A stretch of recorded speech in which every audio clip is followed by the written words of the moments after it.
Hello everyone, welcome to Physics Academy and this video is dedicated to all the aspirant who is preparing for NEET 2020 and today in this video I'm going to discuss some of the strategy plan जिसको आप follow ये 10 दिनों के लिए आप follow करके आप वो एक सीट पा सकते हो। मीन्स आपको एक ही सीट चाहिए ना, क्योंकि आपको अपने छोटे भाई के लिए तो सीट चाहिए नहीं, आपको अपने लिए एक सीट चाहिए। तो आप ये 10 दिन का स्ट्रेटजी प्लान बना के और आपने जो पीछे का 2 साल या 1 साल का जो प्रिपरेशन किया है और ये 10 दिन को मिला के you will definitely get that one seat and by the end of this video I will give you the one bonus tip जिसको आप एग्जामिनेशन हॉल में यूज कर सकते हो, कि उस टिप्स को आप एग्जामिनेशन हॉल में फॉलो करके कि आप क्वेश्चन को कैसे आप प्रोसीड करोगे।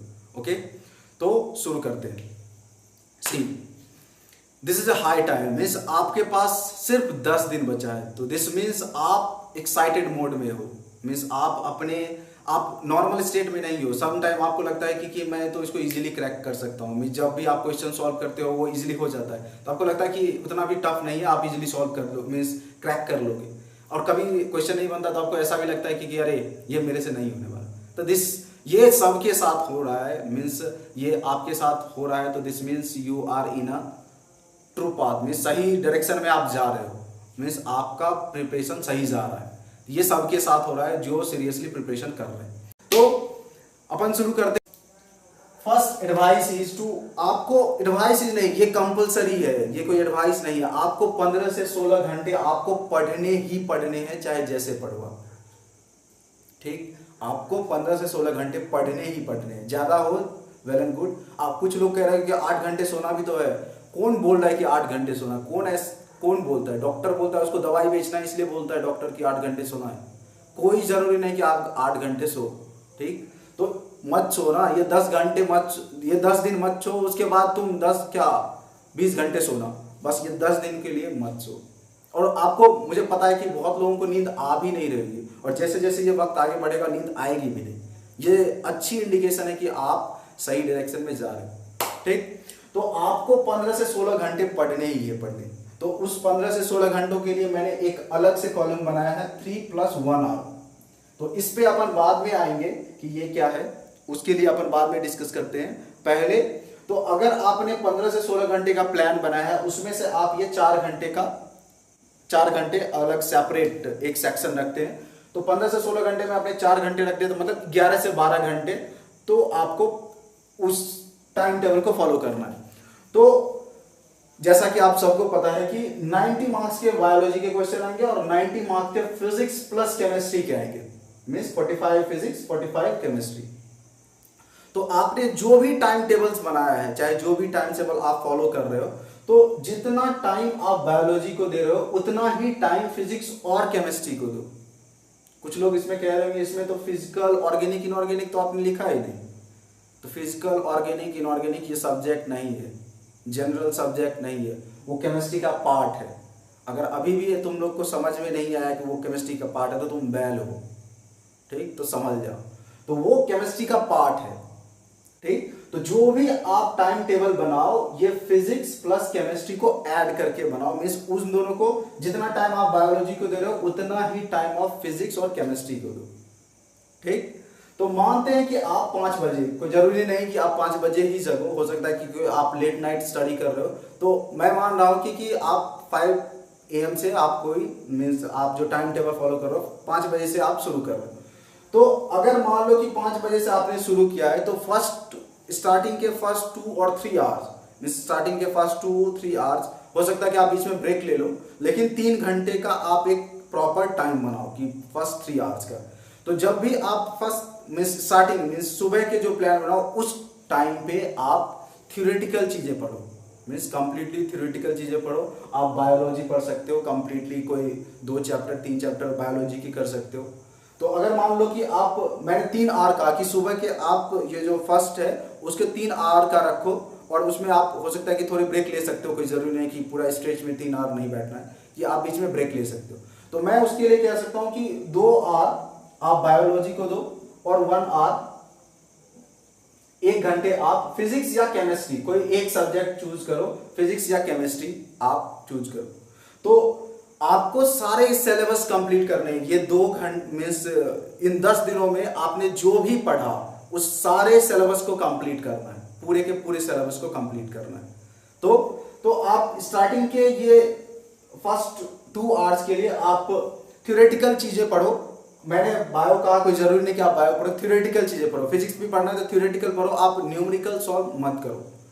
ये मेरी जस्ट सिंपल सलाह है। मैं फिजिक्स पढ़ा रहा हूँ फिर भी मैं ये कह रहा हूँ कि आप फिजिक्स के न्यूमेरिकल सुबह सॉल्व मत करो, ये कोई जरूरी नहीं, बट थ्योरेटिकल चीजें पढ़ना ज्यादा बेहतर है स्टार्टिंग मीन्स मॉर्निंग में जब आप स्टार्ट करते हो प्रिपरेशन।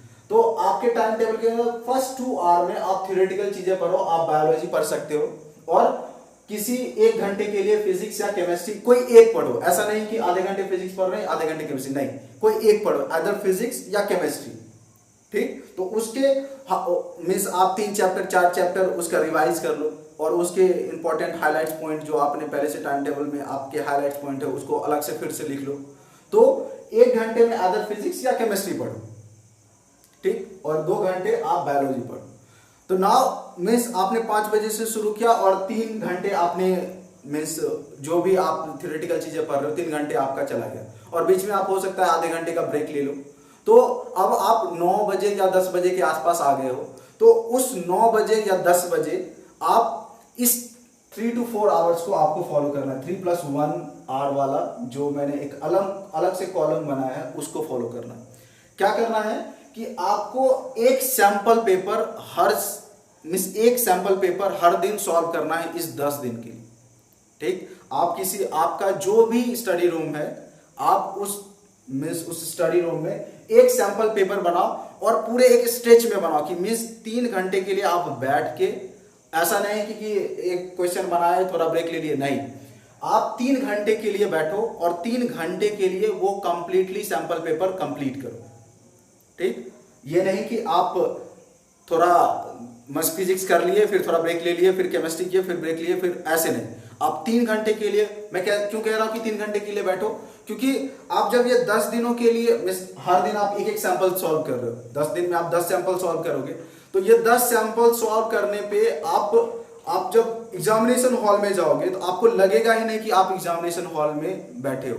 तो वो जो एग्जामिनेशन हॉल का इन्वायरमेंट होगा आप वो 10 दिनों से कर रहे होगे और क्वेश्चंस तो आप उसमें सॉल्व करोगे, उसकी एनालिसिस तो आप करोगे। तो मैंने एक और अलग से एनालिसिस के लिए दिया है कि आप जो भी क्वेश्चन सॉल्व कर रहे हो तो मेक श्योर करो कि जो भी आप क्वेश्चंस कर रहे हो इजीली अवेलेबल है नेट पे, या कुछ लोगों के पास सैंपल पेपर्स होंगे भी, तो आप कोई भी किसी भी कोचिंग इंस्टीट्यूट का सैंपल पेपर उठा लो, you can easily get this sample paper easily, आप नेट पे इजीली फाइंड कर सकते हो। तो आप पहले 3 घंटे के लिए एक सैंपल पेपर सॉल्व करो और उसके बाद 1 घंटे के लिए थोड़ा ब्रेक लेके, कि ऐसा नहीं कि 4 घंटे कंटिन्यूअस, थोड़ा ब्रेक ले लो और फिर, लेकिन ये 3 घंटे में कोई ब्रेक नहीं होना चाहिए। तो फिर ब्रेक लेके आप 1 घंटे के लिए उसकी एनालिसिस करो। और एनालिसिस जैसे आपने कोई सॉल्व किया क्वेश्चन, अगर मानो वो सही भी हो गया फिर भी उसकी एनालिसिस करो उसके आंसर्स के लिए। सर एक आंसर के थ्रू जाओ, ठीक, एक आंसर के थ्रू आपको जाना है। तो आप उसके 1 घंटे एनालिसिस पे दो, चाहे जो भी है। आप बायोलॉजी के अगर मानो कि आपने सॉल्व किया, क्वेश्चन टिक किए, हो सकता है कि आप डायरेक्ट एलिमिनेशन मेथड से आपने किसी क्वेश्चन को टिक कर दिया, तो आप उस आंसर्स को पिक मीन्स उस ऑप्शन को पिक करो जिसमें हो सकता है कि आप स्टक कर गए कि इसमें क्या डाउट है, तो उसको आप अलग से लिख लो। ठीक, तो उसको आप अलग से लिख लो, या फॉर्मूला, किसी फॉर्मूला में आप अटक गए, मानो फिजिक्स के किसी फॉर्मूला में आप अटक गए तो उसको आप अलग से लिख लो। तो ये 1 घंटे जो है वो मिस एनालिसिस के लिए, ये आपको हर दिन फॉलो करने ही करने, क्योंकि आप जब उस दिन जाओगे तो वो भी 9 या 10 मिस AM को स्टार्ट ही होगा, एग्जामिनेशन 9 या 10 को स्टार्ट होगा, जो भी हो स्टार्ट होगा। तो 3 घंटे के लिए आपको वो पेपर देने हैं। तो जब ये फॉलो करोगे तो दिस मीन्स कि आप यूज टू हो जाओगे, इस 10 दिनों में आप यूज टू हो जाओगे कि आपको लगेगा ही नहीं कि ये आप एग्जाम जब देने जाओगे आपको लगेगा ही नहीं कि आप एग्जाम दे रहे हो। तो इसलिए मैं कह रहा हूं कि आपको हर दिन एक सैंपल पेपर सॉल्व करना ही करना है। ठीक, तो जैसे कि 180 मिनट मीन्स 90 + 90 180 क्वेश्चन में आपको 180 मिनट दिए गए हैं। मीन्स एक क्वेश्चन के लिए 1 मिनट है आपके पास, उसी में पढ़ना भी है और उसी में आपको सॉल्व भी करना है। ठीक, तो अपन डिस्कस कर रहे थे कि मीन्स स्टार्ट आपने किया कि आपने थ्योरेटिकल पढ़ा, फिर जो आपने कंप्लीट 3 आवर स्टेज में आपने सैंपल पेपर सॉल्व किया और फिर 1 आवर की एनालिसिस की। फिर आप हो सकते मीन्स आप थोड़ा ब्रेक ले लो, आप थोड़ा नैप ले लो या सो सकते हो। उसके बाद आप फिर जब स्टार्ट करो, फिर जो बचा हुआ है आप फिजिक्स या केमिस्ट्री आप स्टार्ट करो।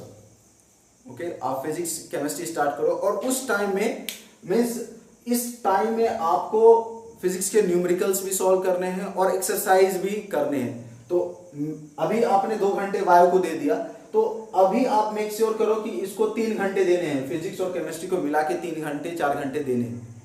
तो उसमें आप एक्सरसाइज भी पढ़ोगे, उसमें आप न्यूमेरिकल्स भी सॉल्व करोगे। ठीक, आपने मानो कि 3 चैप्टर के रिवाइज कर लिया कि आज के दिन 3 चैप्टर को आपने रिवाइज किया, तो उस 3 चैप्टर को आप उसके न्यूमेरिकल्स भी लगाओ और उसकी न्यूमेरिकल्स में मानो आप कहीं स्टक कर गए, मिस रुक गए या आपको समझ में नहीं आया, तो क्विकली आप देख लो कि उसको आपको क्विकली देख लो और उसको अलग से आप लिख लो। ठीक, और फिर उसी तरह आप अगर 3 घंटे का प्लान बनाते हो तो फिजिक्स और केमिस्ट्री तो आधे आधे में आप बांट लो और फिजिक्स और केमिस्ट्री को। और एक चीज आप इंपॉर्टेंट ये सबसे इंपॉर्टेंट बात ये है कि आपको कुछ नया अब ट्राई नहीं करना है। ये आप कीप इन माइंड कि आपको कुछ अब नया ट्राई नहीं करना है। कि अगर हो सकता है कि मैं फिजिक्स की बात करूं कि हो सकता है आपको रोटेशन समझ में नहीं आए, तो आप एक बारी रोटेशन पढ़ लो, एक बारी पढ़ लो, अगर जितनी समझ में आई उतना आप एक रफ उसको एक नोट्स बना लो और जितनी समझ में नहीं आई उस पर टाइम वेस्ट करना ही नहीं है। अब आपको उस चीज का ध्यान देना है कि किस चीजों को मुझे नहीं पढ़ना है, कि आपको नया चीज तो ट्राई करना ही नहीं है, बिल्कुल भी नहीं, भूल के भी आपको नया चीज ट्राई करना ही नहीं है। ठीक, तो आप बस उन चीजों पर फोकस करो जो आपको पहले से आपको लगता है कि जैसे फिजिक्स की बात करूं कि ऑप्टिक्स इजी है, मॉडर्न फिजिक्स इजी है, एसएचएम इजी है, तो इन सब चीजों पे आप ज्यादा फोकस करो। कि अगर लगता है कि मैग्नेटिज्म आपको इजी लगता है तो आप उन चीजों पे ज्यादा फोकस करो। आप देखो कि उसका जो परसेंटेज है कि हर ईयर उसमें क्वेश्चन पूछ रहा है, तो उन टॉपिक्स पे आप ज्यादा फोकस करो। और नया तो बिल्कुल ट्राई करना ही नहीं है, क्योंकि आपको 2 साल में जो चीज समझ में नहीं आया वो 10 दिन में समझ में नहीं आने वाला। तो आपको नया ट्राई करना ही नहीं है। आपको एक सीट चाहिए और उसके लिए आप दूसरे चैप्टर पे फोकस कर सकते हो कि जिसको आपको लगता है कि इजीली आप सॉल्व कर सकते हो, तो उस पर ज्यादा फोकस करने की जरूरत है, उसके ज्यादा न्यूमेरिकल सॉल्व करने की जरूरत है। ओके, तो आप फिजिक्स और केमिस्ट्री के लिए जो भी आपने प्लान किया है, तो आप जो भी 3 चैप्टर या 4 चैप्टर रिवाइज करते हो एक दिनों में, उसके न्यूमेरिकल्स भी आप सॉल्व करो। जो भी आपके पास स्टडी मटेरियल है उसके अकॉर्डिंग आप न्यूमेरिकल सॉल्व करो। ठीक, तो अगर आप मानो कि न्यूमेरिकल सॉल्व करने में कहीं स्टक कर जाते हो, रुक जाते हो, तो क्विकली आप उसके सॉल्यूशन देखो, आपको रुकना नहीं है। ये 10 दिनों के लिए हर दिन, हर घंटे, हर मिनट, हर सेकेंड आपके लिए इंपॉर्टेंट है। तो कहीं भी रुकना गुंजाइश ही नहीं है रुकने की। आपको समझ में नहीं आया, आप सॉल्यूशन देखो, समझ गए, आपको वहां पे अगर स्टक ज्यादा टाइम लग रहा है कि आप ऐसा नहीं है कि आप एक क्वेश्चन को 10 मिनट दे सकते हो, बिल्कुल नहीं, आपके पास उतना टाइम नहीं है। तो आपको सारा सिलेबस रिवाइज करना है, तो उसी के अकॉर्डिंग आप प्रिपरेशन मींस टाइम टेबल बनाओ। तो आप उसके साथ उसके न्यूमेरिकल्स भी सॉल्व करो। ठीक, और अब शाम हो गया, अब शाम से जब शाम से आप रात के लिए जो आप स्टडी प्लान कर रहे हो, तो अब उसमें आपने जो ये थ्योरेटिकल पढ़ा था और इसका जो थ्योरेटिकल पढ़ा था उसके न्यूमेरिकल सॉल्व करो। ठीक, अभी न्यूमेरिकल्स इन द सेंस कि बायोलॉजी अगर पढ़ा है तो उसके एमसीक्यूज लगाओ, उसके एमसीक्यूज करो और उसकी एनालिसिस करो। ठीक, तो फिर से मैं कह रहा हूं कि आपको कहीं रुकना नहीं है। आपने जो चैप्टर्स किए उसके न्यूमेरिकल्स करो, आगे बढ़ो। आप कहीं रुकते हो उसका क्विकली सॉल्यूशन देखो और नोट्स बनाओ, आगे बढ़ो। ठीक, अभी मींस ये 10 दिनों आपके रूम की लाइट तो बंद होनी ही नहीं चाहिए।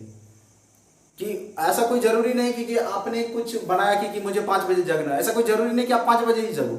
जब नींद खुली मीन्स पागलों की तरह जब नींद खुली शुरू हो जाओ। जो सिलेक्शन ऐसे नहीं मिलेगा कि आप एक तो आपकी जब नींद खुल रही है, आपकी लाइट तो बंद होनी नहीं चाहिए। आप जिस रूम में पढ़ रहे हो, जो भी आपका स्टडी रूम है, उस रूम की लाइट इन 10 दिनों के लिए तो बंद होनी ही नहीं चाहिए। तो आप जब नींद खुली शुरू हो जाओ, जब नींद आई सो जाओ, बट मेक श्योर करो कि आपको 15 से 16 से 17 घंटे पढ़ने ही पढ़ने हैं। और उसके लिए आपको ये 3 आवर के लिए एक सैंपल पेपर सॉल्व करना ही करना है। ठीक, ओके।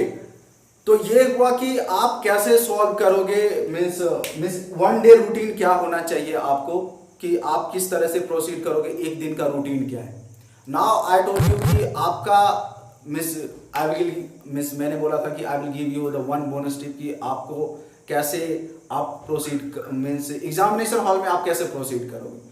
उसके पहले मैं एक चीज बता दूं कि आपने जो भी टाइम टेबल फॉलो किया है, मेक श्योर करो कि मैंने जितनी चीज बताया है उस टेबल टाइम, कोई जरूरी नहीं कि आप ये टाइम टेबल फॉलो करो कि, लेकिन ये मेक श्योर करो कि जितनी भी चीजें मैंने बताई है वो सारी चीजें उसमें इंक्लूडेड हो, क्योंकि ये सारी चीजें आपके सिलेक्शन के लिए इंपॉर्टेंट है, वेरी इंपॉर्टेंट है। ये सारी चीज सैंपल सॉल्व करना बहुत इंपॉर्टेंट है, उसकी एनालिसिस करना और भी इंपॉर्टेंट है।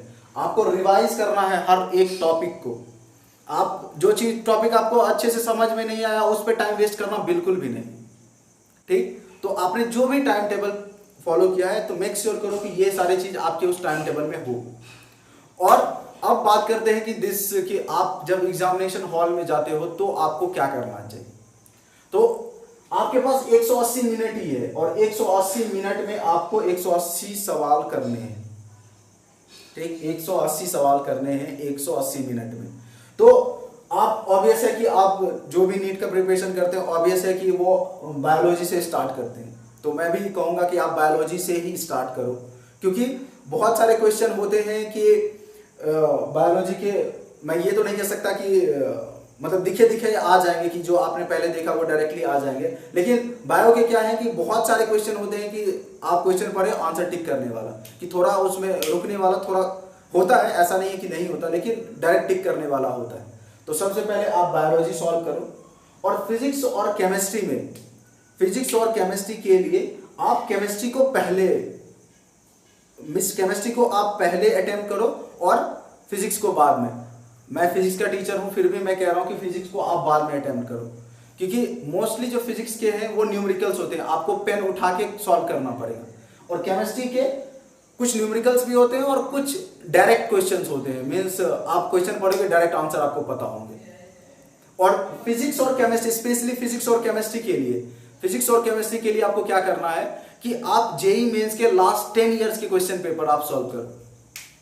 स्पेशली फिजिक्स और केमिस्ट्री के लिए आप जो भी चैप्टर्स आप कर रहे हो उसके लिए आप जेई मेंस के लास्ट 10 ईयर के क्वेश्चन सॉल्व करो। और उसके जो आंसर्स हैं आप सिर्फ और सिर्फ मल्टीपल चॉइस क्वेश्चन करो, मींस सिंगल आंसर, जो जिसके सिंगल आंसर करेक्ट है वो क्वेश्चन सॉल्व करो, मल्टीपल चॉइस वाले मत करो, आप सिंगल वाले करो। जो भी चैप्टर आप कर रहे हो उसके अकॉर्डिंग आप जेई मेंस के क्वेश्चन सॉल्व करो फॉर फिजिक्स और केमिस्ट्री।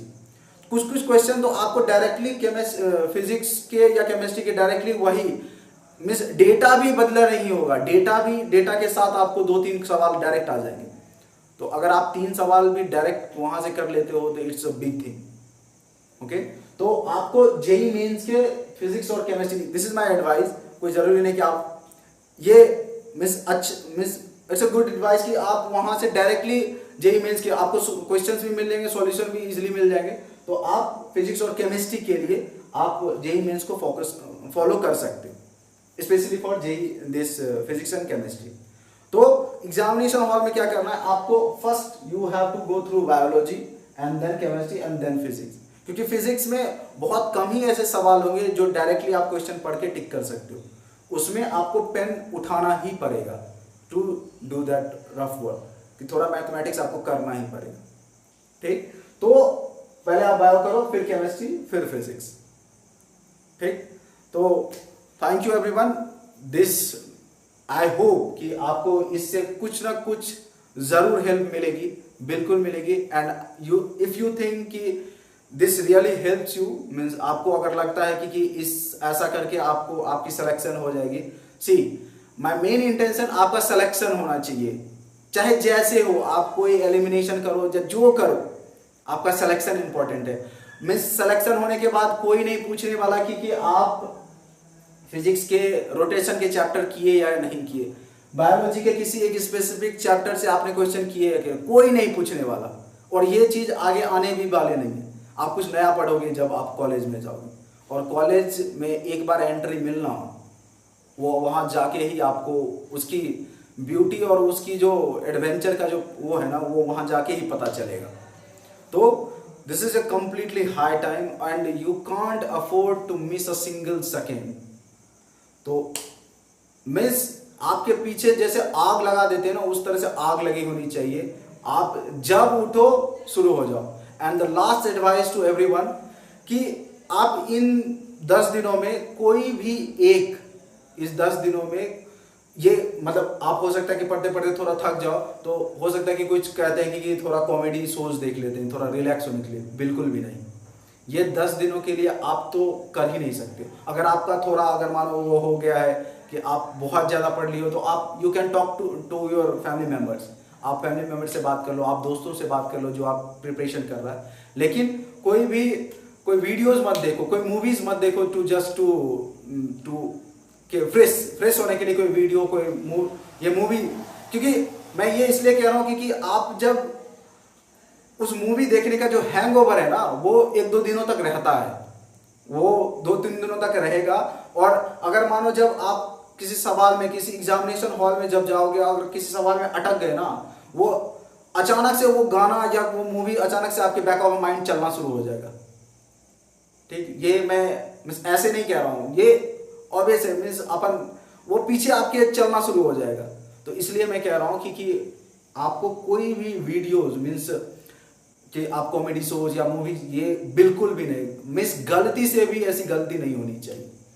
तो this is my advice to everyone and from my side I wish you a very very very best of luck and I am damn sure कि ये strategy plan आपको कुछ ना कुछ तो हेल्प जरूर करेगी। एंड अब आप टाइम वेस्ट नहीं कर सकते, जस्ट अब तो फतेह करके ही आना है।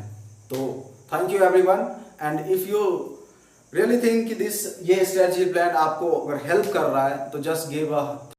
So thank you so much.